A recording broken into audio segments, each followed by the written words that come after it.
Yep. Right, the Royal Enfield Interceptor 650. If you remember, going back to, I think it was the beginning of this month, Hitchcocks Motorcycles are running a promotion which is due to end at the end of this month in just 2 days' time. That's the bad news. The good news is I've managed to persuade them to extend it until the 15th of May. Now, the reason they're doing this promotion is that obviously they have a vast warehouse just full of every part and accessory you can think of for any Royal Enfield. But the thing is, Royal Enfield keep releasing new models, and they've got to make space for the parts and accessories for those models as well. So they're reorganising their warehouse, and some stuff just has to go. Now, the thing is, they've already discounted these parts, and through a code which I will leave in the video description down below, you can get a further 15% off. So basically, it's now a double discount. And the parts that I'm going to show you today are literally pocket money parts. Now, I should add that they've pretty much got the stocking levels down to where they needed them to be. They've only extended this offer as a favour to me. So when this promotion does end on the 15th of May, that will be it. They will not be repeating it. Now, we're going to start off with the Royal Enfield Black Magic fly screen, the genuine Royal Enfield paddock stand bobbins, and the genuine Royal Enfield heel guard for the rear brake master cylinder. Now, this black version looks much better than the one that comes fitted with the bike. It's a brushed stainless steel and it looks very, very cheap. The accessory version is basically the same version, but it's been black powder coated. Not only does it blend in better with the bike, the black powder coating takes the edge off what actually is a pretty crude piece of pressed stainless steel. Now, the parts that I've shown you in this little mini-series are by no means the full extent of the genuine Royal Enfield accessories that are in this promotion.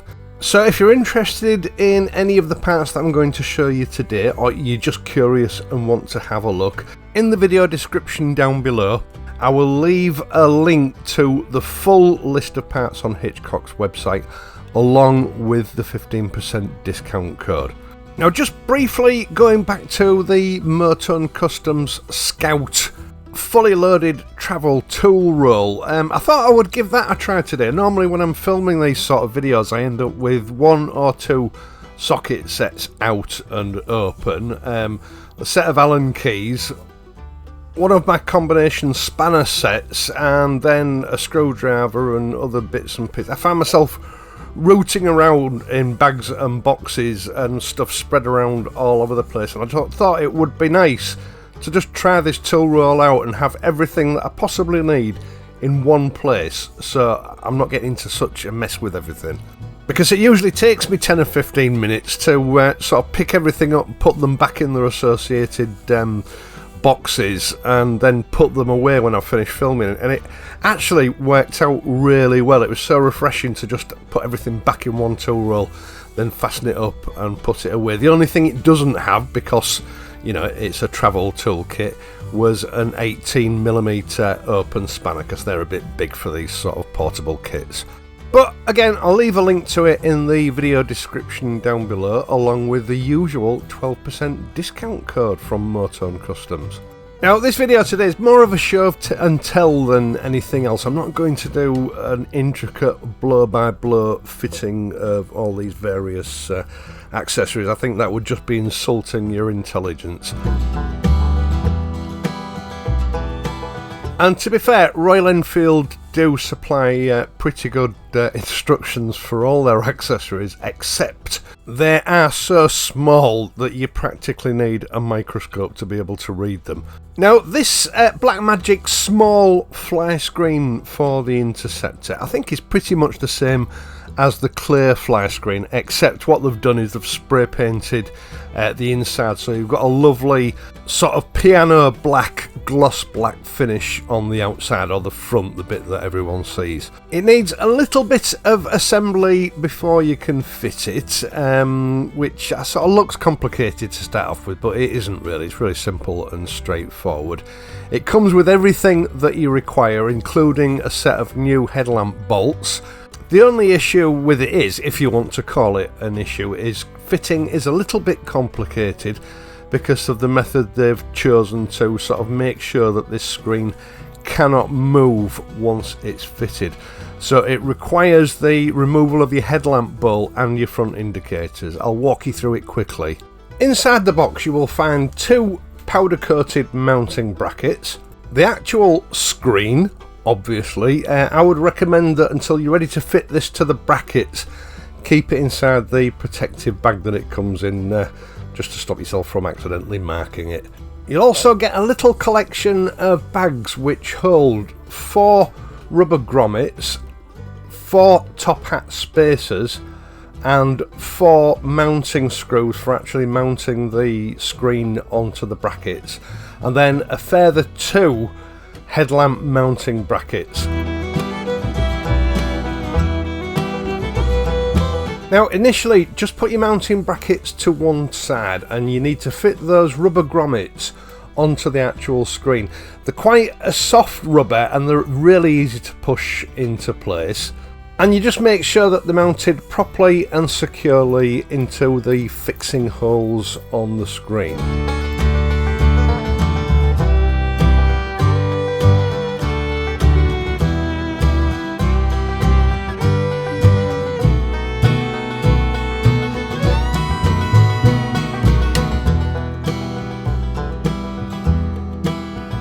And then when you've done that, you can fit your top hat spacers with the flange facing outwards towards the front of the screen.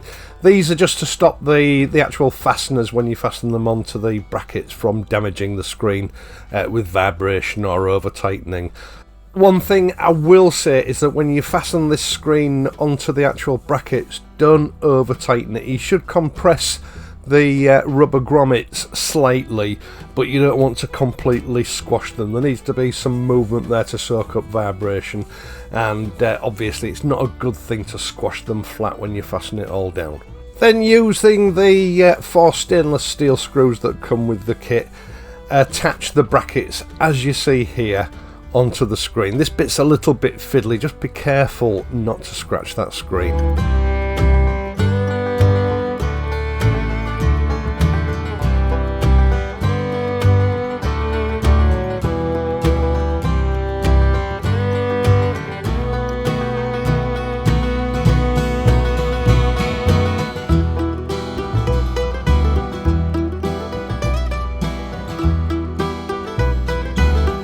Like I said, just snug these screws up, don't over tighten them, and once your screen's together, it's time to fit it.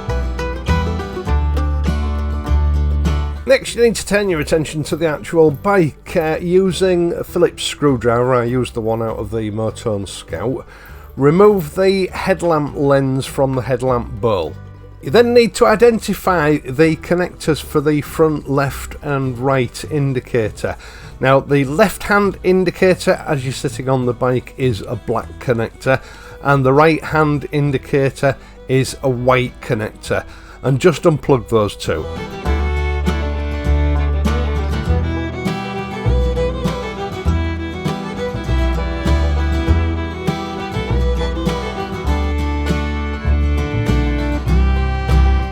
Once you've done that, you can tease those connectors out through the back of the headlamp bowl, and then go ahead and remove the headlamp bowl using a 12mm ring or open-ended spanner. Of course, you could use a socket for this, but I was just trying to cut down on the complications of video production, because it does get to the point where I'm tripping over tools left, right and centre, and this just kept it sort of easy and organised for me.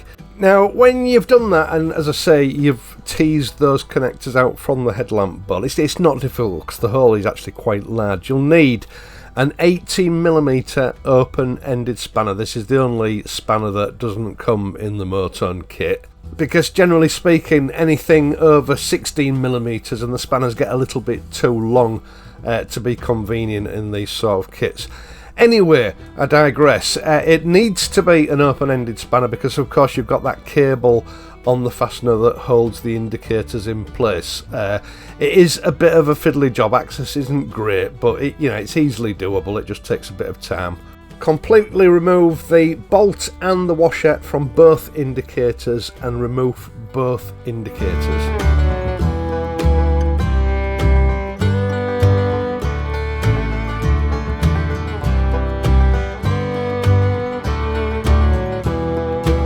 And now you're ready to fit that piano black screen.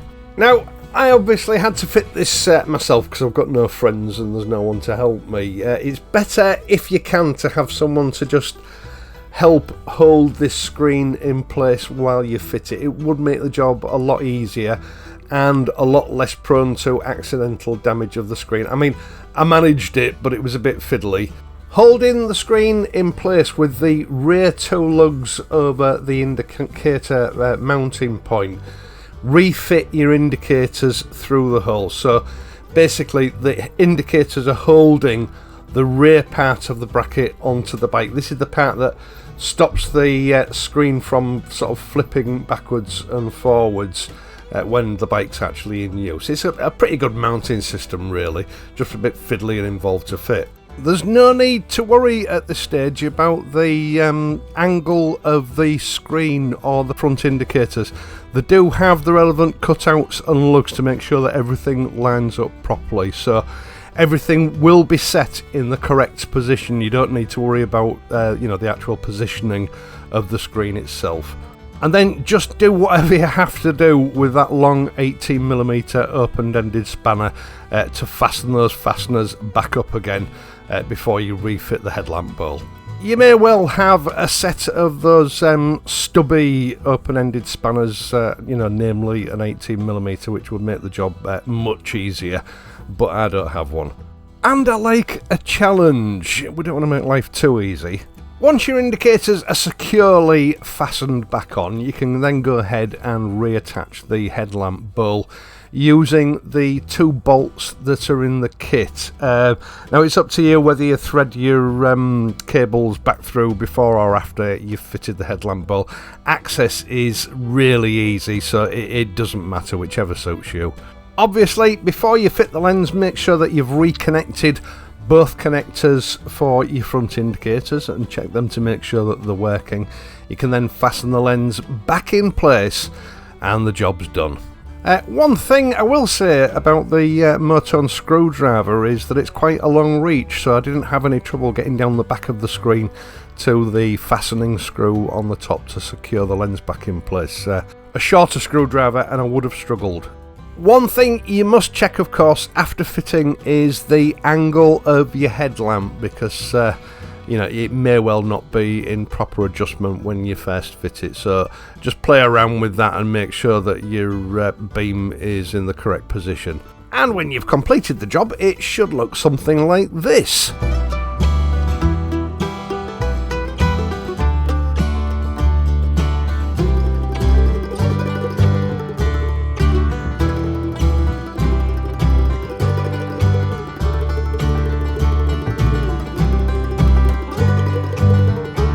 Now, the screen is central, it's just the camera angle. There's absolutely no way you can get the positioning wrong with this particular accessory. Now, the other two bits, I'm going to really quickly go over these. I'm not, as I said earlier on, I'm not going to insult your intelligence by going through a full fitting video.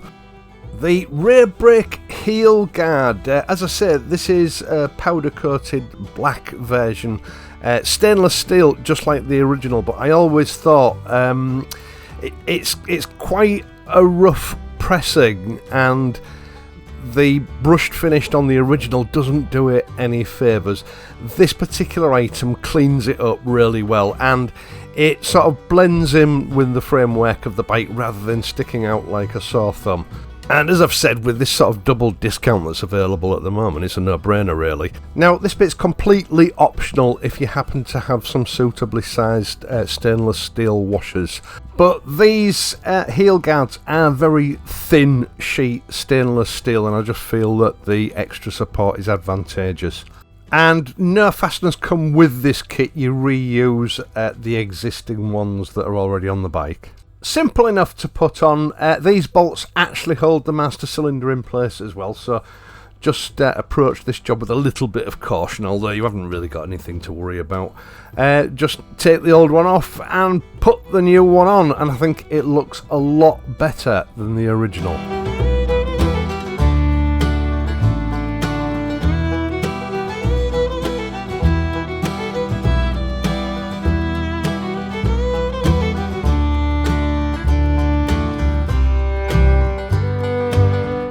Right, last item, then I'll let you go. These CNC machine swing arm bobbins. Very nice looking little bits of kit. I know not everybody is into using paddock stands. Personally, I found them really useful. Now, all these parts that I'm showing you today do also fit the Continental GT 650. And I know both bikes have got a centre stand, but you know, there are some jobs where you just need a paddock stand. And again, you know, for the pocket money prices of these parts at the moment, they're a bit of a no-brainer. They look nice just as an accessory, whether you're going to use them on a regular basis or not.